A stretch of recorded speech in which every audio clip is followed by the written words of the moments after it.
Toda vez que a vida nos coloca numa dificuldade, um limite, é interessante que a gente enfrente essa dificuldade, esse limite, com o desejo de aprender. O que aquele momento difícil quer nos ensinar? Fazer valer o sofrimento que a gente sofre, a lágrima que a gente chora, a dor que a gente suporta. Eu me recordo que os momentos mais sofridos da minha vida, eu sempre vivi a tentação de pensar que aquilo era maior do que eu. Isso é natural. A gente sente medo. É um instinto. Por mais corajosos que nós sejamos na vida, nós passaremos por situações que vão minar a nossa coragem. E todos nós temos o direito de dizer que estamos com medo. Porque a verdade é o ponto de partida para toda luta. Eu preciso saber o que eu tenho, tanto como recursos para lutar, como também o que eu preciso enfrentar. É a verdade que esclarece. Porque às vezes, quando nós recrutamos a verdade, nós começamos a enxergar aquilo que nos amedronta tanto de uma forma diferente. Às vezes não é tão grande como nós estamos pensando que é. Mas o medo nos faz pensar que é. Aquele momento que Abraão precisou viver no Monte Moriá, quando ele entendeu que Deus estava pedindo que ele sacrificasse o seu filho Isaque. Eu sempre fiquei muito incomodado com essa passagem. Cometendo um assassinato para demonstrar que sou fiel a Deus, eu vou cometer um gesto que é pior do que ser infiel? Melhor, eu fiquei muito mais confortado com uma outra interpretação que eu encontrei para isso. Que o que na verdade Abraão tinha naquele momento era medo. Deus vai me pedir que eu sacrifique aquilo que eu tenho de mais sagrado. E o que eu tenho de mais sagrado nessa vida? O meu filho. E ele, com medo de que Deus pedisse o seu filho, foi justamente o que ele escutou. Então, a mim, soa bem mais interessante pensar que não foi Deus que pediu a Abraão que sacrificasse seu filho Isaque, mas foi Abraão que, movido pelo medo, escutou errado o que era para ser feito. Às vezes, minha gente, nós vivemos a mesmíssima situação. Estamos diante de uma determinada realidade e o nosso medo é tão grande, que ele nos faz entender errado. Por isso que é preciso recrutar a verdade. A verdade vai desfazer todos os nossos equívocos para que a gente tenha uma compreensão exata do que nós precisamos enfrentar.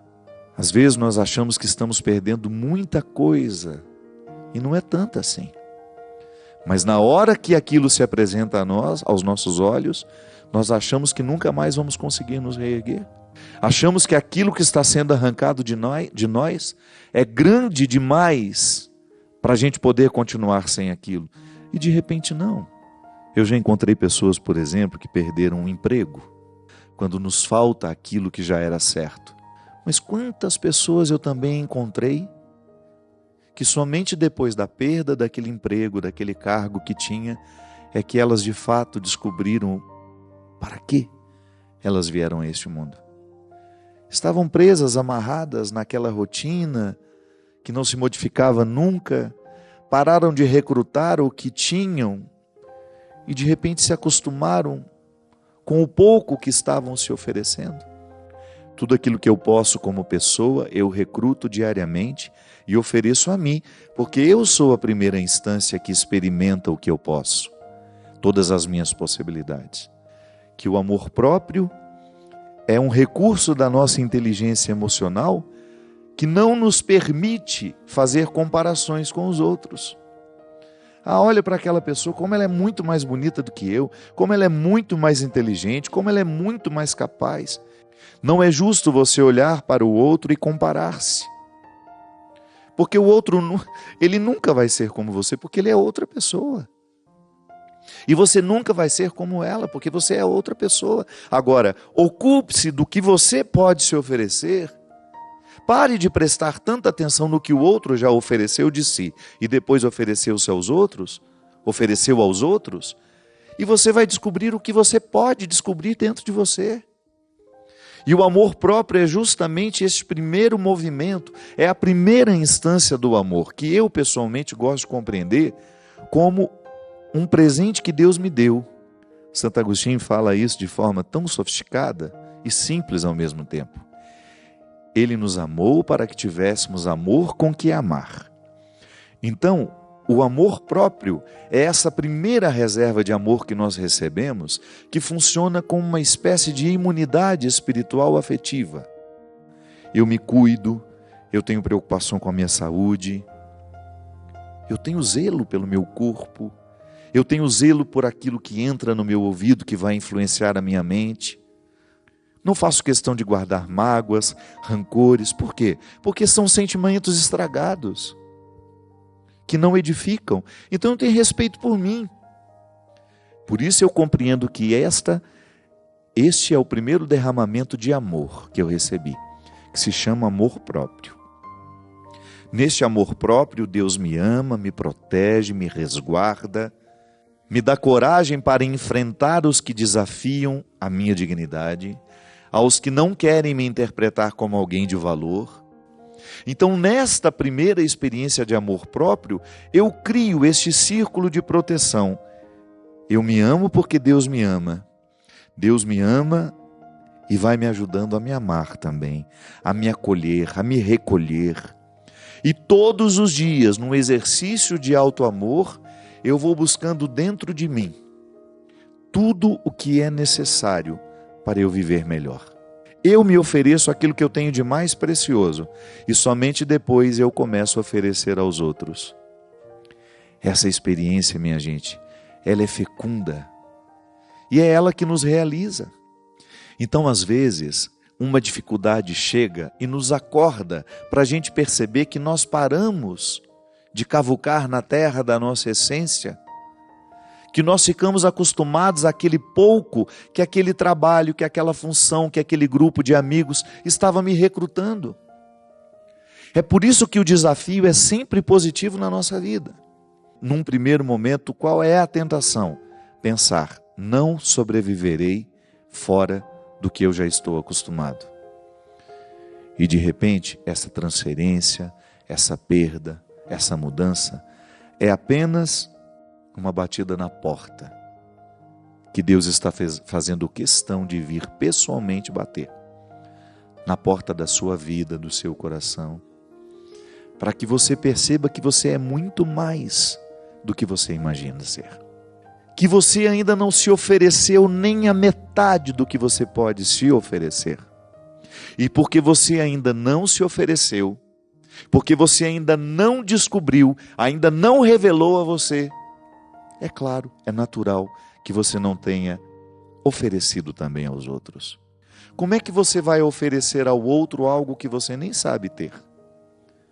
Mas às vezes nós descobrimos que temos com o próprio movimento da vida, volto a dizer, através de uma perda, de uma mudança, que num primeiro momento parece nos assustar, mas depois se mostra absolutamente frutuosa, porque abriu a nossa mente, o nosso coração, o nosso jeito de sentir e de pensar, o ser que somos e o ser que ainda podemos ser. Eu pessoalmente já vivi muitos momentos em que eu achei que não suportaria. Primeiro porque eu sou dramático, né? Eu tenho uma capacidade enorme de dramatizar os mínimos acontecimentos. É uma característica minha. Eu tenho aquela tendência de achar que não tem solução, que agora... Mas não. Então, domando esse jeito de ser, eu fui aprendendo que eu preciso acolher aquilo que a vida está me oferecendo. E eu me surpreendi muito em situações que eu achava que estavam elas trabalhando contra mim, e de repente eu descobri que a partir delas, eu teria a oportunidade de ter acesso ao meu coração de um jeito muito novo. Quando nós estamos muito viciados pela forma como os outros nos veem, a gente corre o risco de se ver também de forma viciada. Porque o outro nos vê sempre do mesmo jeito Isso às vezes paralisa a nossa capacidade de nos ver de uma forma diferente. É tão interessante quando nós cavamos na terra do coração e descobrimos que ali há novidades que foram vistas por uma outra pessoa que estava de fora. Como são preciosas essas pessoas na nossa vida, porque elas enxergam aquilo que nós ainda não tínhamos enxergado. Como Jesus fez na vida de muitas pessoas. Enxergou o que aquelas pessoas ainda não tinham visto. Por isso, não tenha medo das suas dificuldades, não tenha medo dos seus conflitos. Tudo isso que num primeiro momento pode parecer contrário a você, pode ser uma feliz oportunidade, um bom acesso àquilo que você ainda não sabe sobre você, a uma força que ainda está oculta e que virá à tona à medida em que você permitir que a própria realidade conflituosa lhe ajude, lhe motive a buscar o que você não sabia possuir. Nada pode nos empobrecer mais do que sermos proprietários de grandes riquezas que desconhecemos. Dentro do coração há tantas riquezas, há tantas pedras preciosas, mas é preciso buscá-las. Não basta tê-las, é preciso utilizá-las. Às vezes, minha gente, nós precisamos só de acordar. E às vezes este acordar está intimamente ligado a uma mudança, a um desconforto que nós precisamos enfrentar. Eu gosto de dizer que o nascimento, ele não acontece uma única vez na vida. E que bom que eu fui expulso. E depois precisei enfrentar muitas outras expulsões do ventre da vida. Quando eu achava que já tinha encontrado o meu lugar, as contrações chegaram, os acontecimentos me expulsaram e eu precisei ir buscar uma nova forma de ser o Fábio. E como isso nos enriquece? Quando você percebe que a vida, em movimentos de contrações, está expulsando você daquela realidade, daquela situação, antes de lamentar, pense na possibilidade de que essas contrações, essa expulsão, lhe proporcionará uma nova forma de ser você. E isso é absolutamente maravilhoso. Ter a oportunidade de ser você de um jeito novo. Isso é como renascer. Essa regra vale para todos nós humanos. Você pode observar que as pessoas mais interessantes que você encontrou pela vida são aquelas que souberam administrar bem os seus conflitos, as suas lutas, as suas dificuldades. Porque são os conflitos, são as dificuldades, são as expulsões que vão nos amadurecendo. É assim que nós crescemos. Precisaremos enfrentar os nossos conflitos se quisermos alcançar o que temos de melhor e que ainda está adormecido em nós. Aqui, Padre, sempre interpreto as mudanças na minha vida de maneira negativa. Também concordo com o senhor que há algumas mudanças que no primeiro momento nos fazem sofrer, mas elas nos renovam. Sim, é assim mesmo. Não há outra forma de enfrentar o obstáculo. Não é justo enfrentar o obstáculo senão interpretando como uma oportunidade de mudança. Às vezes nós temos um chacoalhão da vida que modificam a nossa postura. Eu sei que há dores que num primeiro momento parecem intransponíveis. Eu já falei aqui várias vezes e continuo dizendo. Ver uma mãe perder um filho, por exemplo, é uma dor que parece não ter solução. Nós temos a tentação de pensar que nós poderíamos ter feito diferente. Sim, só que o acontecimento já está ali. É inalterável. Não há nada que se possa fazer agora para modificar o antes. Então ela tinha um conjunto de situações, de sentimentos em relação à morte do filho que não tinham sido resolvidas. E que a gente só resolve por meio da conversa, minha gente. Eu admiro muito os bons terapeutas, porque eles nos põem para falar. E quando eu falo os bons terapeutas, eu me refiro àqueles que nos atendem em seus consultórios, mas eu me refiro também aos amigos que são naturalmente terapeutas, que despertam a nossa confiança e o desejo de contar o que está nos angustiando. Porque não é com todo mundo que a gente tem abertura, não é para todo mundo que nós temos vontade de contar as nossas verdades. Quando nós temos a oportunidade de viver a fraternidade terapêutica, nós verbalizamos muito o que nos incomoda. E a própria psicologia nos ensina que o primeiro passo para a cura é justamente verbalizar. Dizer aquilo que está dentro de nós, como se fosse uma comida que não fez digestão.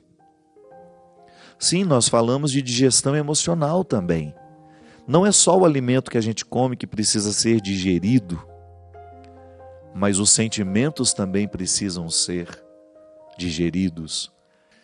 Tudo aquilo que foi ruim do que foi vivido, sim, isso precisa ser metabolizado.